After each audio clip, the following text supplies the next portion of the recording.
The way that I've used showcases is I am a dispenser of information.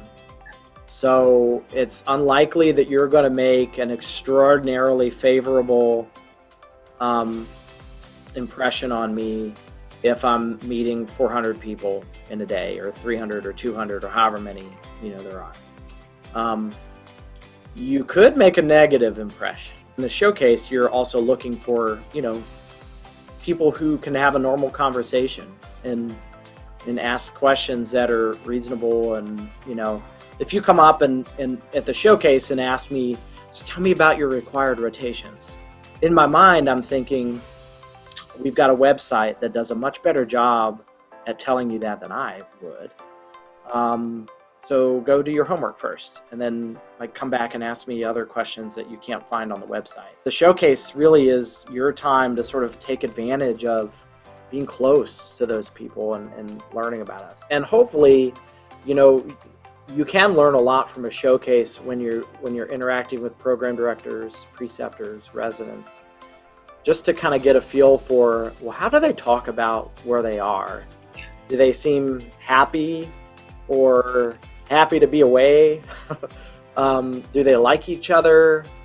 You can get a bit of a feel for the culture at these places when you're there with them, and I think that's an important piece. So that's, to me, the fun part about a showcase, whether it's big or small, is I love talking about our program. I think we got an awesome program. I love to talk about our and my philosophy of residency training. And so to me, that's fun. And if I can kind of get you excited about what we do, then I'll have done my job. So we don't see any difference in that. I know that the world is different now, but up until pre-pandemic world, that we did not count one more than the other. We definitely do not count it against someone if they choose not to go to mid-year. It's very expensive to go to mid-year. It's at the worst time of the year to travel and be away from school and your family. So we definitely understand that some people choose not to, especially if they're only applying to local places that they can meet at the local showcases. So we never held that against anybody. So that's really time for the candidates to get questions answered about the programs. I would say it's not often that we, mark someone off or put someone at the top of our list from that brief interaction, but really it's for you to get the answers that you need. Do we have what you're looking for, or get that initial interaction with kind of how you fit and what the program personalities are like. So I think it's more about you all gaining information than the programs using it as a step in our application or interview process. Email. Email's the best. This year is a wonderful example because, people now are so much more accepting of Zoom or phone calls or whatever than they were even just a year ago. I don't know that most program directors are thinking, I'd like to commit a half an hour discussion to all 200 people who might be interested, because that's a lot of time. But I think if somebody has genuine interest, again, it goes back to, I love talking about our program, and if you're interested, I want you to know what you're getting into, know what we're about, get excited about our program.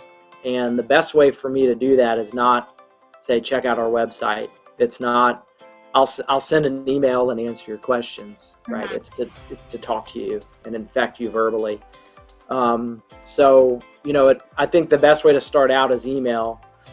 Do your homework, look at the websites, get whatever information you can get. And then if you have specific questions, or if you just want to reach out and say that you're interested just to get your name in their email, that's perfectly fine. And if you have specific questions, and maybe it's an email reply, but maybe it's a Zoom or a phone call or something like that.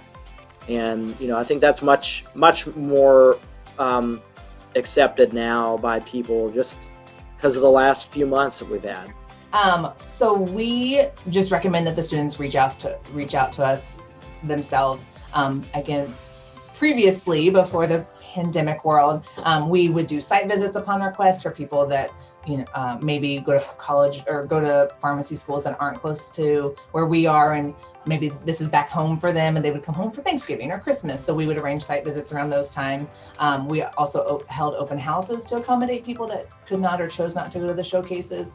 So I would still just recommend people reaching out to the programs and just making those contacts, showing that interest, seeing if, again, I don't know what all will be available now, but see if you could shadow for a day or come see what their pharmacists do, or reaching out to their residents and seeing how they, what they feel about it, or what, just making those contacts, I think, really go far, at least for us. So reaching out is definitely a good step. I would say email is appropriate, if that's easiest for you based on your schedule. It's certainly an appropriate means to reach out. Just making sure that you're being professional and, asking questions and not just reaching out to say hi and kind of get your name out there.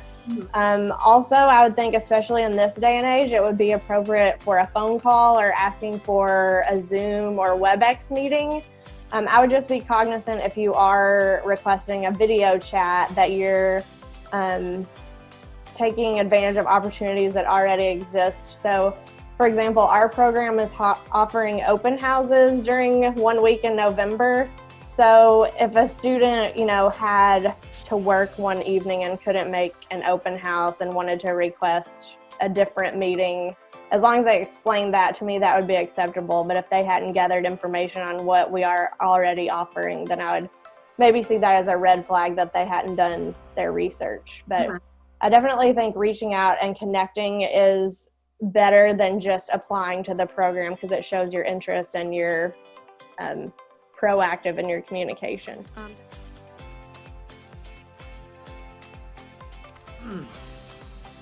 I think if you, so let's use this as an example. Maybe you go to ACCP or a state showcase, in October, and you spend you spend what you think. I spent 15 minutes there, talked to the program director, talked to a resident, got a good impression, and I talked to them, so I think they kind of will remember a little bit talking to me. You spent a reasonable amount of time. It wasn't just a pop in, pop out kind of deal. That's enough. If you do that, and then you go to ASHP, and I'm thinking just in terms of, if I'm live at the showcase with ASHP, Sure.